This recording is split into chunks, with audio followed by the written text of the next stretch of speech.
ಇದನ್ನು ಹಾಕೋಣ. ಸ್ವಲ್ಪನೇ ಹಾಕ್ಕೊಂಡು ಮಿಕ್ಸ್ ಮಾಡ್ಕೊಳ್ಳೋಣ. ಮೇಲ್ಗಡೆ ತುರಿ ಒಂದು ಸ್ವಲ್ಪ ಹಾಕ್ಕೊಂಡು ತಿಂದರೆ ತುಂಬ ಟೇಸ್ಟಿಯಾಗಿರುತ್ತೆ.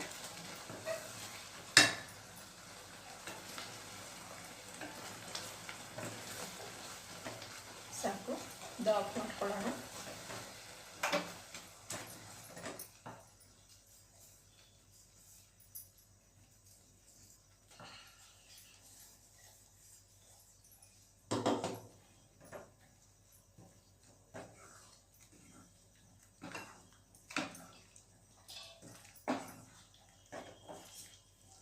ಇದು ಸ್ವಲ್ಪ ಇದೆ, ಹಾಗಾಗಿ ನೆನೆಸ್ತಾ ಇದೆ. ಆಗಿದೆ ಈಗ.